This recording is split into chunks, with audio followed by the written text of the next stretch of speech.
Tough will take you on. Headstrong, I'll take on anyone. Hello, and welcome to the next episode of Matt and Todd Go to the Movies, the podcast where Matt and Todd go see a movie at our local Regal cinema, and then we talk about it in the shady corner of the parking lot with mysterious cars and buckets around. And then hopefully you listen to it. It helps you decide, should I see this movie? I am Todd Domer. And I'm Matt Malloy, and yes, welcome to this fine episode that we will be producing today. Today we saw the next epic installment in the Marvel Cinematic Universe. We saw Shang-Chi and the Legend of the Ten Rings. Correct. Thank you. Been practicing saying the name properly. Yeah. I've always said Shang-Chi. Yeah. And that's what it was in cartoons before we came to this movie. Like when he like show up in some cartoons. So I don't know what happened between then and now. Maybe someone who is actually from the region was like, "Oh no, that's not how you pronounce those. Come on, white people." Yeah. So yeah, we this fits right into, I guess. Well, it said present day, so it's the current timeline of the MCU, and yes. We are post Endgame, and I guess we're post Spider-Man Far Far From Home. And that's where we are. This is the next one after that, right? Yes. And I don't know where the TV shows fall in that mix. But I mean, I think they're technically I think it's all of them are running. I think together, concurrently. That's what I'm looking for. That's my guess as someone who's watched the TV shows. Nothing to me indicates them being out of time for what's right now. Gotcha. Besides obvious flashback scenes and stuff like that. Right. There's plenty of flashback scenes in this. Right. Did I tell you, Todd, that I'm going through the Marvel Universe again? Uh-oh. Starting over again? Yeah, starting over. Wow. Yeah. You and the fam, or just you? Just me. Nice. Just me. Chronological order, including TV shows. Oh, good luck with that. It'll be, a few years. But I did just watch Iron Man, though, which is the first appearance of the Ten Rings in the Marvel Cinematic Universe. Correct. They are the gang of people who kidnaps Tony Stark. Yes. And tries to force him to build a missile. Yes. But he builds the first Iron Man suit instead. So, all that to say, we watched this movie. There's some people in it that I recognized and said that's at least a semi-famous person. And some people that I felt like I should recognize, but I don't know who they are. So, including the main, including Shang-Chi. I did not know who that is. The actor. Yeah, I think he's not super relatively unknown, but I think he's only known from a TV show. Gotcha. Which is about a convenience store owned by Asian people. Okay. I've never actually watched it, but that's what I take away from it. Gotcha. And then there's some other people. Yeah, we got Awkwafina in it. Yes. Who you love. To my dismay, yes. And we got Ben Kingsley in it. Yes. And I feel like Michelle Yeoh is at least a partially famous person. Good old Crouching Tiger, Hidden Dragon. Yes. So. The only other person who I wanted to highlight because the first time I saw him, I'm like, I know you from someplace. And then finally near the end of the movie, I figured it out. And I'm just confirming, but yes. The guy who has the kind of no-hand sword Razor fist, yes, that you see in the trailers. He was Ivan Drago's son in Creed 2. Oh, very good. So, good pull. And so as far as all that goes, I mean, I don't recognize really anyone else in this movie, but I'll be honest, because it's, a kind of mostly Asian cast, maybe they're big someplace else and we just don't know them. Yeah. So, True. but yes, there we are. Okay. So there you've got your notables. What is this movie about? Well, this is an origin story of Shang-Chi and how he becomes well, I don't want to spoil it. And the Legend of the Ten Rings. That's what the story's about. Correct. So you sort of get some flashbacks from the past and the future, and we find out this guy Shang-Chi's father, whose name is He's got many names. he's got a lot of names. Wen Wing. I think something like that.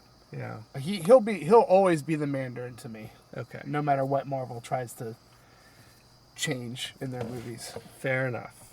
Okay. So the head of this organization called the Ten Rings is this guy who had these 10 rings, which are like, I don't know, large bracelets that are magical that go on his arms and that give him power and also make him immortal. And he can do things like shoot energy bolts with them, and he's very good at martial arts. So that's Shang-Chi's father has run this organization for 1,000 years. But you get a little bit of backstory. You find out that at one point he fell in love with a woman from a magical city, and he gave up the 10 rings for a while and just put them in a box, and married the woman, had 2 kids, Shang-Chi and his sister. I can't. I have no idea what her name is at this point. I can't remember. Something like Zai Ping or something. Oh yeah. I'm not gonna even try because yeah. I don't remember her name. Don't worry, everyone. She has a name, but She does have a name. there's a lot of just names thrown out through this whole movie. Yeah. So if you watch this at home later, turn on the subtitles and you can learn all the Chinese names for things, and you'll be good. Yeah. So anyway, so you get this backstory about how Shang-Chi is born and grows up, and he's being trained to be like this this assassin, fighter, ninja, warrior person. And then the mom dies, and the dad goes back to being kind of this hardcore kind of mobster, gangster, assassin, overlord person. And at some point in early teenage years, the Shang-Chi and his sister run away, not at the same time and not together, but run away. And he ends up in America and grows up and has I guess he's had 10 years of growing up and hanging out, and his good friend, played by Awkwafina, her name's Katie. And they work together at a valet. Yeah. And have adventures together. Sure. And then, dun dun dun, after 10 years, the father's minions kind of come after Shang-Chi, who goes by Sean in America. And we and Awkwafina's character learn of Shang-Chi's fighting prowess when these assassins come and they take a pendant. And then that leads to a whole lot of storytelling about various things. Mm-hmm. And we end up taking a trip to some other place where the sister is, who hasn't seen Macau, something. I don't know. Apparently she's established a underground fight club in this country. Right. And for people who have powers, or people who are super expert good, yes, not just your regular old run-of-the-mill fighting ring. Right. And so there's a reconnection between brother and sister there. Awkwafina's character is along for the ride, and then after some intense fight scenes, the dad shows up And suddenly everything is resolved between all of them, even though he sent people to attack them. And they go back to the compound run by the Ten Rings organization. And then we find out that the father has this belief that he knows where the mother is, and he uses these pendants that he gets from the kids that the mother gave them to find out about how to get into the magical city, where the mother is being held captive behind a gate, and he wants to go there. And action ensues. And then the brother and sister, Shang-Chi and his sister, and Awkwafina, and Ben Kingsley, and a Muppet character, work their way, and they make it to the Magic City first, and they're initially shunned, but then welcomed in by their aunt, the aunt of the brother and sister, who then prepare. Then there's a large battle. Then there's dragons. Then there's all kinds of crazy stuff happens from there. And Right. yeah, big ending battle, and that's really all I'm going to tell you about that. But I think you get the story. It's Nice. a development of the Shang-Chi character, and how he gets superpowers, and what superpowers he already has, and various things. So, Sounds about right. yeah. So, Todd, what are your thoughts on Shang-Chi and the Legend of the Ten Rings? So I'm going to get out the good stuff first. Okay. And start with the good this time. I think this movie has really great action scenes, both kind of like hand-to-hand fighting and big CGI stuff. Like, I think on that aspect I was very pleased. I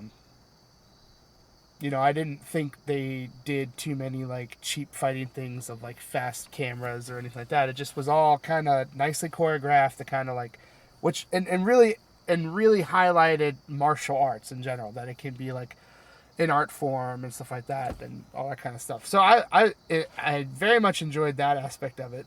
So you're saying this was no Snake Eyes? Yeah. Yes. And I thought the performances were okay to good. I'm not sure. I feel like I keep saying this exact sentence, but I'm not sure if anyone really hit a home run in their acting in this movie. Like, but I don't know how much they were really given. There's not too many like very serious acting moments in this movie. So, really, it's kind of like exposition, fight, funny scenes to make you laugh, and then back to expedition. What did I say? Exposition. Exposition. There we go. Yes. Fight, funny stuff. Like so. So yeah, I thought the guy who plays Shang-Chi, Simu Liu, I think Simu Liu, I don't know, something like that. Did a pretty, like, as far as physicality and stuff like that, I thought he did a really good job. So, those were all good. Of course, because it's a Marvel movie, so there's going to be, like, great big cinematography scenes that are just, like, kind of big and otherworldly. And, I mean, at this point, Marvel's just, like, got that stuff down cold. Like, so... those are most of the checkpoints that I feel like are, they did really well in these areas.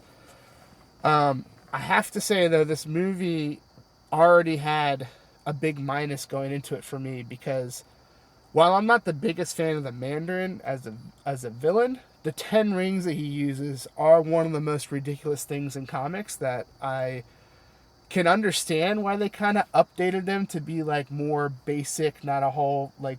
But in the comics, they're like actual rings that he has on his fingers, and each ring does a different power. And all that's super interesting to me. It has been very entertaining in comics when I've seen him pop up. So once I knew that those were out the door, I was like, oh, I can't have nice things.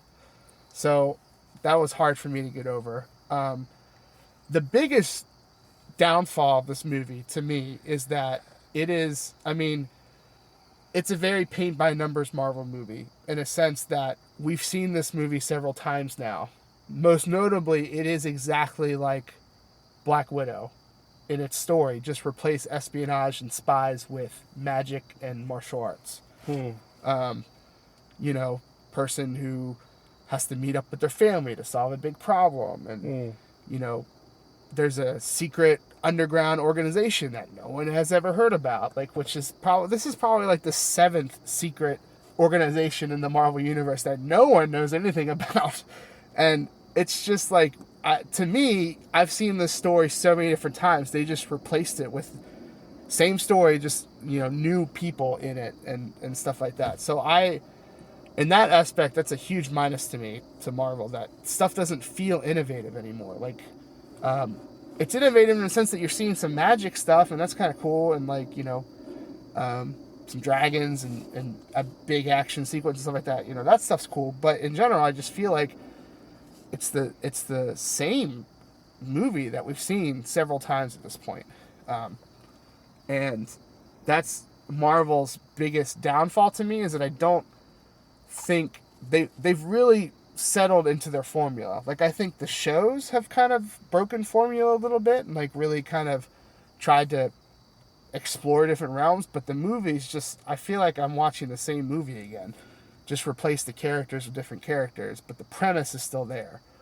And like I said, it's hard for me to get over how many secret organizations exist in the Marvel universe that no one's ever heard about. Especially since, you know, one secret organization, its whole job is to know about secret organizations and, like, try to stop them.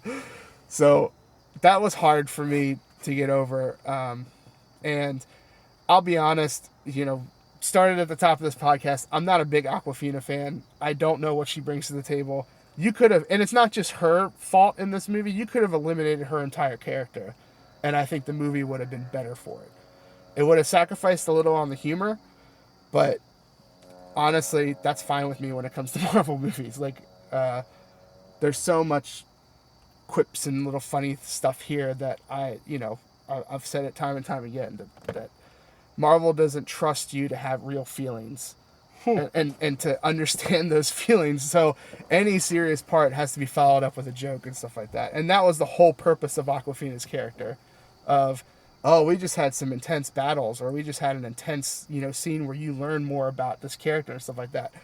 Man, we got to lighten the mood. Oh, here comes Awkwafina with a couple of jokes just to really make everyone laugh. So her whole character, I would have enjoyed this movie if it just didn't exist. Like, she felt out of place. It's another one of those characters that has no experience doing anything, but then all of a sudden, when the time comes, she can pick up a bow and arrow, and she's a natural at it and stuff like that. And that stuff just sits wrong with me. She spent at least 10 minutes practicing. Yeah, a nice little scene where she got to fire 5 arrows, and then all of a sudden she's good to go. So, yeah, I mean, those are some pretty big minuses, but the pluses are also pretty big. So again, I'm going to have a hard time rating this, but I feel like Marvel really, and I mean, I'm probably their movies make money no matter what I say. So I'm probably in the minority with what I'm saying. But there's no, like,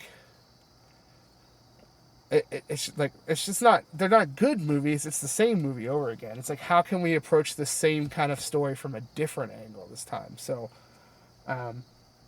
yeah, but this movie will probably do gangbusters and will do millions of dollars, and I'll be still on my own little island over here with my thoughts on these movies. So that's where I'm going to leave it. Matt, I'm interested to know how you feel, because typically we differ on our thoughts about Marvel movies. Yes, So, we do. Will Matt, we differ this time? I don't know. Matt? So I will say that we're seeing this movie opening night here, Thursday night, first showing, 7 p.m. Yes. And the theater was packed. Right. People want to see this movie. And I think there's excitement in the world for the next installment in this franchise. I would say even more than we saw for Black Widow. Yeah, and I would say too, without really doing any kind of spoilers, this was the first time in a little bit that I've enjoyed kind of like, or I've been super intrigued by the after credit stuff. Like, like it kind of felt like a return to form of, okay, like this movie has a definitive conclusion, but here's a little teaser. Like, I don't like it when the teaser is like they take out the conclusion and the teaser's there just to get you to come back for the next one. Right. This one felt more like return to when Marvel started, and it's just building the bigger world. It's not hyping the next like Shang-Chi movie or anything like that. It's just world building. Yeah. So that was enjoyable. Yeah, agree. Well, so what did I think of this movie? I thought that the first part of it was a little bit slow. I thought, there's a lot of exposition in this movie. Yes. There's a lot of, telling the tale of what the father did, what the mother did, what the kid's life was like, and then the modern day stuff. And I thought maybe, I don't know what you would have cut out, but other than Awkwafina in your case, but I felt at some points like it was dragging a little at the beginning. I think that, to go off of that point, I think what the problem was is that it would be like exposition, but then it would be like, let's show you the same scene that we've seen in the past, but we're going to show it from a different angle. It's Shang-Chi's angle, it's his mom's angle, it's the dad's angle, like, but it's all the same scene. They just keep coming back to that, and by like the third or fourth time you come back to it, you're just kind of like, I get it. Like, we've been down this road, right? So, so I was enjoying myself, but I was like, this is dragging a little bit. We're getting so much kind of backstory here. Oh, here's a good fight scene on the side of a building. Cool. But then we got to the last part of it, which is this epic battle in the magical city with dragons and demons and magical, plenty of 10 rings flying. Right, lots of 10 ring action, and dragon scale armor and weapons and stuff like that I thought was just so epic.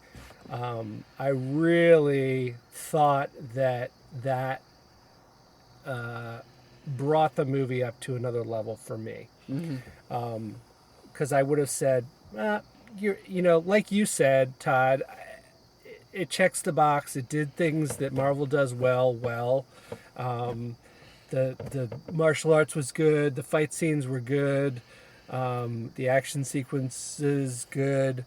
And then we got to the end, and I was like, whoa, I don't think I've seen like all these magical creatures before, frolicking around, and then the fight with the dragons is really, really good, I thought. So this is like maybe I'm misremembering, but this is like, to me, the same review that you gave for Black Widow, of like talking about how the big ending fight for that was like this thing falling apart in the sky, and there's like fighting in the sky, and you were like, I've never really seen that before, and I really enjoyed that. Like, yeah. Well, I liked this more than the fight in the sky from Black Widow. I'll say that. Fair. And then we get to Awkwafina. And here's where we're going to strongly differ, Todd.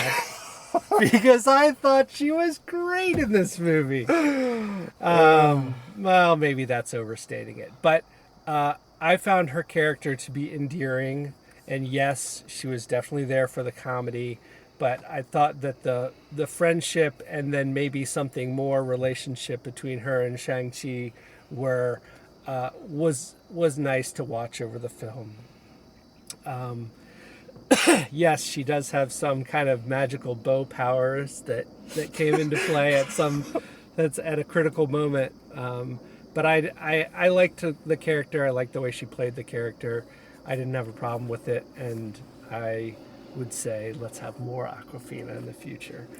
I mean, the way everything continued to go, it seems like that's definitely going to happen. Yeah, So, yeah.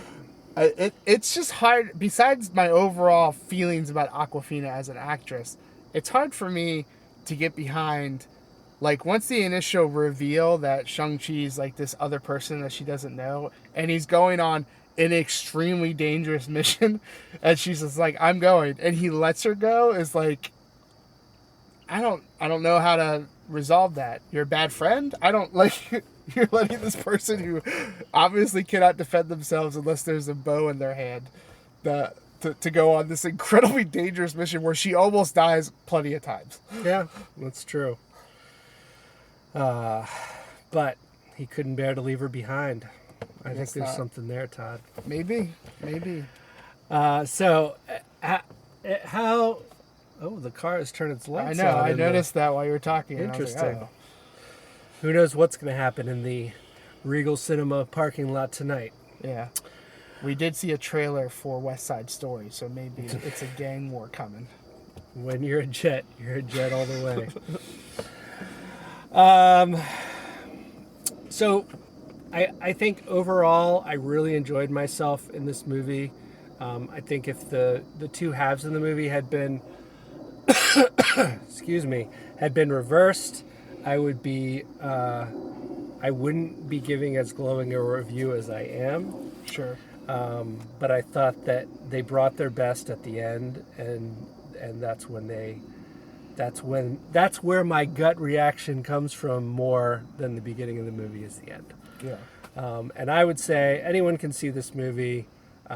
Maybe not super little kids, but there were plenty of little kids next to us in the theater. There were that seemed fine, and the parents seemed fine with what they saw. So yeah, you got to make up your mind about that as a parent. But there's no bleeding in this movie. I don't think. I don't even think there's much damage when people get punched. Like there's the main big fight scene that kind of starts the movie that you see in the trailers. That's on the bus and stuff like that. He lays a pretty good smackdown on people, and when they keep popping up for more, including banging their heads on like metal poles and stuff like that, and when they get up for more, there's nothing on them. Like they are good to go. Yeah. So yeah, this is probably good for anybody. If you're a Marvel fan, you're gonna see this no matter what, and you should. It's the next step. It's the next movie.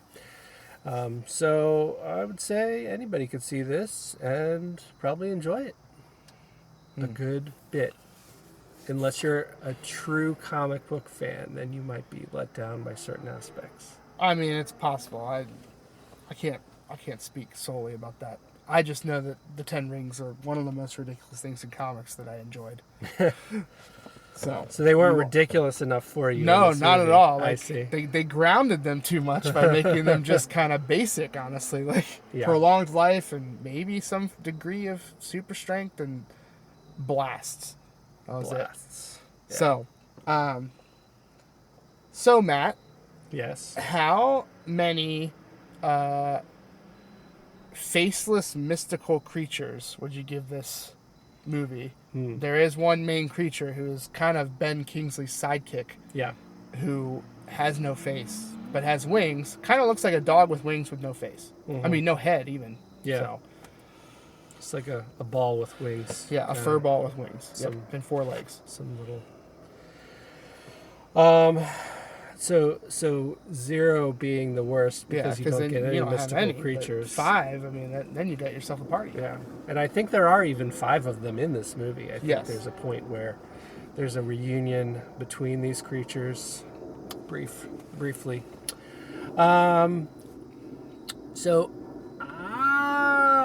Let's see. I'm gonna go. I really liked this, and I think the downsides of the movie really do happen in the beginning. I'm gonna go with a good rating here of 3.8 mystical creatures out of 5. Fair enough. I am obviously not going to be as high as you. Right. I didn't think you would be. Yeah. On Awkwafina alone. I mean, I credit where credit's due. I think Awkwafina does okay. Like, but it is just Awkwafina being Awkwafina, the loudmouth person. That's what she can play. Sure. But honestly, like, the more I think about it, the more I'm like, I could have done without Ben Kingsley, like, just straight comic relief. There's like no purpose to him being there at all, except to remind me how much I hated Iron Man 3 with the dumbest twist in Marvel history, in my opinion. So, well, you had to be there to really lay out the and the like they really had to. I mean, it. this is Marvel's MO at this point, and it's kind of played behind the scenes. Is that so they've done all this stuff, and then obviously it was very much more prevalent in Black Widow, where it's like we got to shoehorn back in. Right. But this one was like, oh well, we know at least half of the people really hated this twist in Iron Man 3. So let's bring back the 10 rings and let's bring back Ben Kingsley and let's make up for it. But I'm like, you could have just mentioned that character and then you could have been done with it. You didn't need him back in the movie doing his typical Ben Kingsley, like, that character of like, oh, joke, joke, joke, joke, joke. Am I crazy? Joke, joke, joke. Like, I love acting, joke, joke, joke. Like, you didn't need him, but they asked him and he was available. So that's fair. So it's going to get an above average rating because I do think it deserves that. But for the points that I've stated that bothered me personally, and this is our ratings are how we personally felt leaving the theater, I'm going to give it a 2. I'll do a 2.8.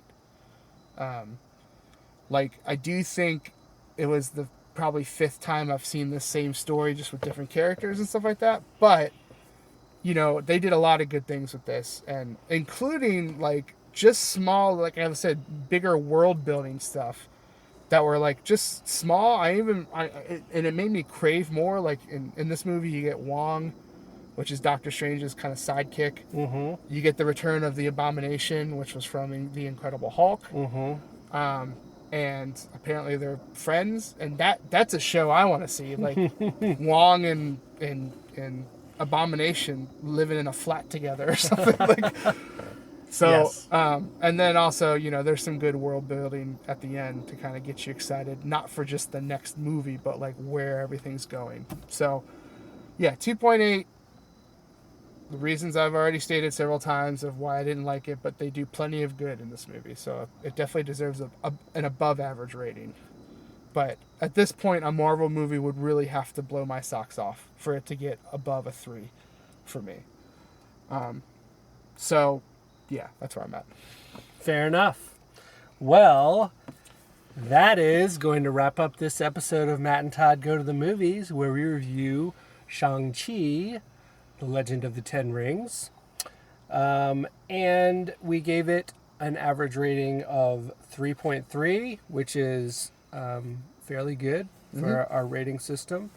And we think you should probably see it. So get on that so the theaters don't have to shut down. Yeah, that's massively true. Yeah. If you feel comfortable, get out and see a movie, because I don't want the theaters to shut down again. But there might be nothing to be done about that. True. If you're vaccinated and you still feel unsafe, wear a mask. You'll be fine. Right. I wore a mask tonight. Yeah, and you're fine. I'm fine. I didn't wear a mask, and I'm fine. Yeah. At least what we can tell right now. Right. Matt, before we sign off, yes. Should we give them a teaser of what we're doing this weekend, or do you just want to keep it a secret and just drop it on them like it's hot? Let's keep it secret for now. Okay. Todd. All right. So, fair enough. Big things are coming. We've got a whole series planned out for you of something new. Yeah, it'll be pretty adventurous on our part, I think. Yes. So maybe even unprecedented. I don't know. Maybe. Unprecedented for us, for sure. Yeah. All right. Well, thank you, listeners, for listening to this podcast. We will continue to make these, and we'll see you next time. Da da da da Da da da da da da da da.